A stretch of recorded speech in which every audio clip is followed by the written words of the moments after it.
Hai, jumpa lagi. Assalamualaikum warahmatullahi wabarakatuh. Salam sejahtera bagi kita semua. Om Swastiastu. Hari ini saya mau reading untuk kalian bintang Aries. Baik, tema kita kali ini adalah pesan leluhurmu kepadamu untuk hidupmu. Kira-kira apa yang leluhurmu ingin sampaikan kepadamu? Nanti kita lihat sesuai dengan energi dari kartu tarot. Oke, tetapi sebelum kita mulai, jangan lupa di like, comment, subscribe channel Ica Tarot dan Ica Tarot WS Indo, supaya ke depan saya bisa lebih bersemangat untuk membacakan readingan-readingan di hari-hari berikutnya untuk kalian. Dan jangan percaya 100% tarot ini hanya sebuah games. Kalian tetap harus selalu berserah kepada Sang Pencipta. Dan walaupun ini hanya sebuah games, memang bukan games biasa, melainkan games penyerap energi. Sehingga saya minta kepada kalian untuk bisa lebih bijaksana dalam menyikapi readingan yang akan saya bacakan nanti. Yang baiknya bisa diambil, buruknya diabaikan aja, dibuang aja, ataupun bisa kamu pakai untuk mengintrospeksi diri kamu, ataupun bisa kamu pakai untuk mencari solusi dari permasalahan yang kamu hadapi. Dan kalaupun kalian ingin personal reading, coaching, dan konsultasi, bisa menghubungi saya. Saya sudah sematkan link WA saya di deskripsi atau yang ada tertera di atas ini. Silahkan kalian menghubungi saya dan itu berbayar. Dan kalaupun juga kalian ingin mendengarkan readingan lainnya, baik karir, keuangan, percintaan, ataupun games-games lainnya, bisa langsung ke playlist. Semua sudah tertera di situ. Tinggal kamu lihat, pilih, dan bisa kalian dengarkan. Oke.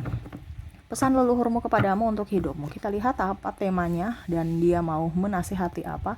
Di sini pesan leluhur untukmu ya, bukan readingan-readingan untuk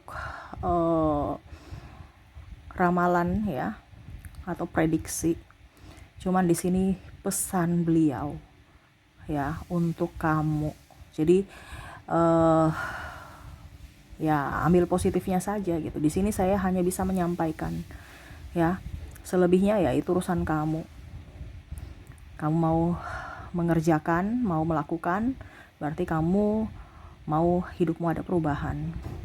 Kalau tidak, ya berarti hidupmu begitu-begitu aja, tumpun mundur. Ingat, HP, teknologi semakin maju. Masa kamunya semakin mundur, ya. Jadi tetap harus ada perubahan agar hidupmu lebih baik, ya.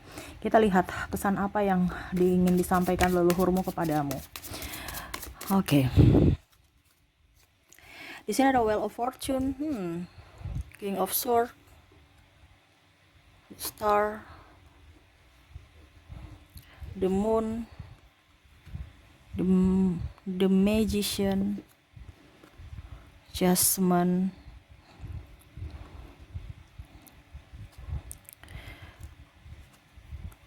Six of Wands, Seven of Swords. Wow, bicara tentang jangan melupakan, ingatlah selalu. Wah, jadi di sini ya, leluhurmu ingin mengatakan kepadamu, mungkin ke depan ataupun mungkin ini sudah terjadi ya, dimana nanti disebutkan orang-orang seperti ini, karakternya, ciri-cirinya ini orang jangan kamu lupakan ya seumur hidupmu, supaya ini jadi landasan untuk kamu bisa mengambil sikap kepada mereka ya. Yang pertama, orang yang membuatmu sakit hati. Kita di sini bukan yang negatif ya, tetapi di sini kita selalu memberikan pemaafan, tapi selalu ingat apa yang pernah mereka lakukan. Supaya apa? Kita mempunyai pengalaman dan kita belajar dari pengalaman. Ya, ibaratkan kamu udah tahu tuh jalan itu rusak, ya jangan jalan-jalan di situ. Kalau tidak ya nanti kamu terjatuh gitu. Ya. Tapi terkadang manusia di sini ya, leluhurmu bilang, kamu udah tahu itu orang toksik tapi masih di situ. Berarti kamu mengizinkan untuk dirimu masuk di jurang. Kebanyakan seperti gitu. Nah, ini leluhurmu mau menyampaikan kepadamu bahwa orang yang membuatmu sakit hati itu adalah kalau mau dibilang itu adalah petunjuk dari semesta bahwa orang itu tidak pantas untukmu, tidak baik untukmu. Entah siapapun ya, entah mungkin dari keluarga, ini umum ya, kamu bisa menyesuaikan saja sesuai dengan yang kamu rasakan, bisa dari pasangan atau lingkungan. entah lingkungan dari tempat tinggal ataupun mungkin lingkungan kerja. Karena bicara tentang ada yang membuatmu sakit hati dari ucapan, walaupun mungkin cuman ngebully, cuman bercanda, cuman guyon, tetapi ya itu, kamu sakit hati. Dimana dia meremehkanmu, memandang enteng kamu, berarti itu orang tidak baik. Itu adalah satu petunjuk. Ya, bukan kamu lagi ikut-ikutan di situ. Jadi malah kamu jadi toksik juga seperti dia. Dimana kamu juga saling mengejek-ngejek. Kamu udah tahu itu dosa, nggak bagus, masih dibikin. Kenapa? Tertular. Akhirnya kamu membuat dosa juga. Ya. Jadi orang ini nggak boleh kamu lupa bahwa orang ini adalah orang yang tidak baik, di mana dia membuliku, dia membuatku sakit hati. Kamu harus memberikan jarak. Ya, kalau tidak ya berarti kamu mengizinkan mereka melukaimu. Oke, yang kedua di sini orang yang harus kamu ingat, ya, jangan lupakan dia adalah orang yang menyebabkan kamu dalam masalah. Ya. Leluhurmu mau mengatakan bahwa kalau kamu masih di situ berarti kamu mengizinkan masalah-masalah lainnya datang kalau kamu masih bersama dia. Ya. Ini kan bicara penyakit yang kambuh-kambuhan. Pola pikir orang itu berbeda. Tetapi karakter itu susah untuk dirubah. Kalau memang dia mau berubah ya dia berubah, tapi susah. Yang mau bisa bikin dia berubah ya siapa? Dirinya sendiri. Bukan kamu. Jadi kalau orang yang menyebabkan kamu mendapatkan masalah, nah itu berarti orang itu tidak baik. Nanti dia menjerumuskan kamu, playing victim, ya, menghasut kamu. Akhirnya kamu yang kena dampaknya, kena sasaran dari perbuatan dia atau kena sanksi dari perbuatan dia. Ya. Jadi ini orang yang kamu harus jangan lupa, ya, dan jangan sampai kamu dekat-dekat. Bukan berarti saya bilang kamu pilih-pilih teman, tidak, tetapi di sini ya saya hanya menyampaikan bahwa leluhurmu bilang jangan melupakan orang itu. Dimana ya kamu juga harus bisa memberikan jarak, memberikan perlindungan untuk dirimu. Dengan apa? Dengan jaga jarak. Kita bukan bilang kita tidak mempunyai hati untuk bersama gitu, tidak. Tetapi kita tetap memaafkan, tetapi tidak seperti dulu lagi gitu. Ya. Dibandingkan kita stres, emosi, ya, percuma, rezekimu gak akan bagus. Karena apa? Kamu dekat-dekat dengan orang yang bikin kamu sakit hati, ataupun menyebabkan kamu dalam masalah. Sedikit lagi saya dapat marah gara-gara dia, gak nyaman. Kalau kamu merasa gak nyaman, berarti tempatmu bukan di situ. Ya, ini pesan leluhurmu ya, saya cuma menyampaikan ya. Jangan bilang Kak Ica sok tahu, saya gak sok tahu, saya sama-sama dengan kamu belajar. Saya reading juga. Saya reading kamu, saya pun introspeksi diri saya. Kita sama-sama belajar. Karena ini pesan semesta. Saya hanya membacakan, tetapi saya juga mendengar. Untuk siapa? Untuk diriku juga. Gitu. Ya. Oke, jadi orang yang menyebabkan kamu dalam masalah, ya kamu jangan dekat-dekat. Entah mungkin pergaulan bebas, entah tipu-tipu, ya, ataupun manipulasi, ataupun apapun, ya jangan dekat-dekat. Ya. Nanti kamu ikut terjerumus atau kamu malah menjadi korbannya. Oke, kita lihat lagi. Yang gak boleh kamu lupakan, Ace of Cups, Queen of Cups, Eight of Cups, dan Strike. Berikutnya,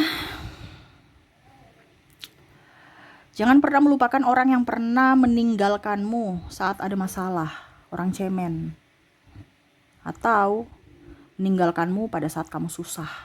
Berarti orang memanfaatkan kamu. Ya, jangan pernah melupakan dia.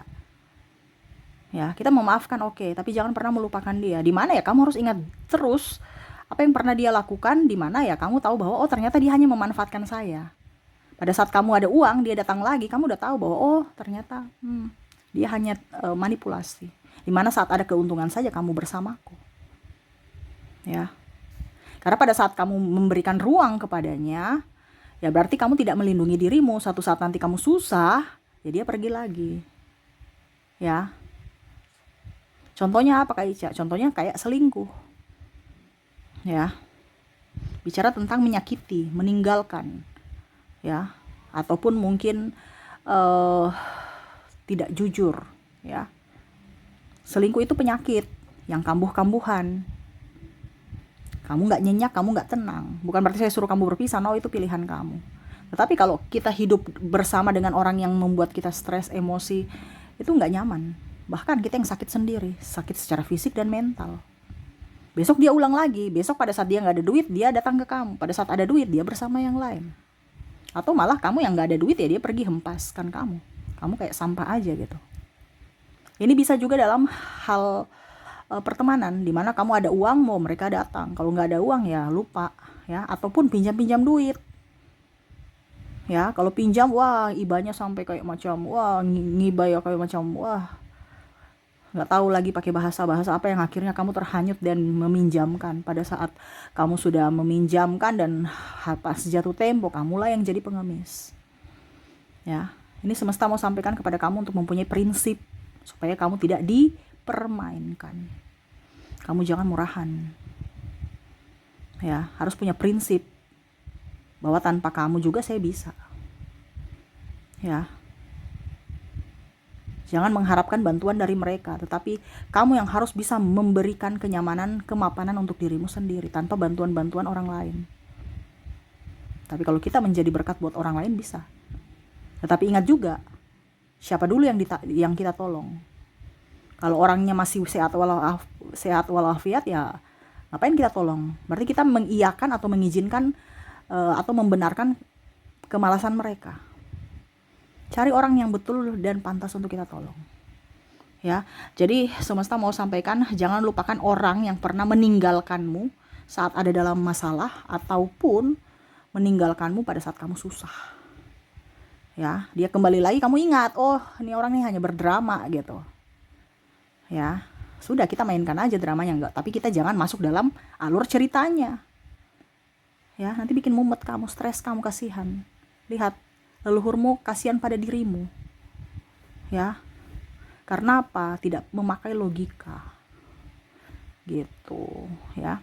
Oke, dan terakhir di sini di mana jangan pernah lupakan dirinya, ya. Jangan melupakan orang yang pernah menolongmu saat kamu dalam masalah. Ingat, ya. Ada juga yang menolong kamu. Ingatlah dia. Kalau kamu sudah sukses atau kamu sudah pokoknya kamu ada dalam masalah, kamu dalam susah, atau mungkin kamu berjasa, makanya orang bilang apa? Lebih baik hutang uang dibandingkan hutang budi, ya. Tetapi ya alangkah baiknya nggak ada hutang-hutangan, gitu. Nah ini, ya, kamu hutang budi sama dia, ya. Kalau dia menolong kamu, jadi jangan sampai kamu melupakan dia. Setidaknya ya, contoh ya, kamu disayang sama, kamu dibantu sama om kamu atau tante kamu, ya rawatlah anak dia, sayangilah anak dia. Mungkin kamu tidak bisa berbuat banyak kepada om tante kamu yang membantumu, tetapi setidaknya kamu bisa membantunya dengan mungkin menjaga anaknya atau berbuat baik yang masih ada sangkut pautnya dengan dirinya, ya. Kenapa? Supaya rezekimu bagus. Orang yang tahu diri, sadar diri, ya, dan tahu balas budi, itu rezekinya bagus. Kenapa? Karena kamu tidak ke depan itu tidak akan mempunyai hutang karma, ya. Nih bicara karma soalnya riskan, gitu, ya. Jadi yang semesta mau sampaikan, jangan pernah melupakan orang yang pernah menolong kamu pada saat kamu susah, ya. Karena dia orang yang tulus. Susah loh dapat orang yang tulus, ya. Orang yang berdrama itu banyak, orang yang penuh kepalsuan itu banyak. Tapi jangan sampai kamu artinya kehilangan orang yang tulus. Wah, jarang itu orang yang tulus, ya. Dan orang yang tulus itu datang pada saat apa? Pada saat kamu susah. Nah itu, jaga mereka baik-baik, jangan pernah melupakan dia. Dan ya kalau bisa kamu bisa membalasnya dengan apa, terserah. Yang pastinya kamu harus bisa lebih baik. Atau kalau kamu sudah sukses, bantulah juga dia, seperti gitu, ya, supaya rezeki kamu mengalir juga deras. Oke, itu yang ingin leluhurmu sampaikan kepadamu, ya. Jangan pernah lupakan orang ini, atau jangan pernah lupakan dirinya, di mana karakter-karakter orang yang tadi saya sebutkan, ya. Itu pegangan untuk dirimu supaya menjadi pelajaran untukmu bahwa inilah orang-orang yang memang harus saya ingat dan harus saya balas budi, dan mungkin ada sebagian yang memang harus saya beri jarak untuk kesehatan fisik dan mentalku. Seperti gitu ya. Oke, itu yang bisa saya readingkan untukmu. Semoga resonate dan saya doakan semoga ke depan hidup kalian lebih bahagia, dipenuhi kelimpahan sukacita dan keberuntungan. Oke, itu yang bisa saya readingkan. Terima kasih, saya pamit. Assalamualaikum warahmatullahi wabarakatuh. Salam sejahtera bagi kita semua. Om Swastiastu. Bye bye.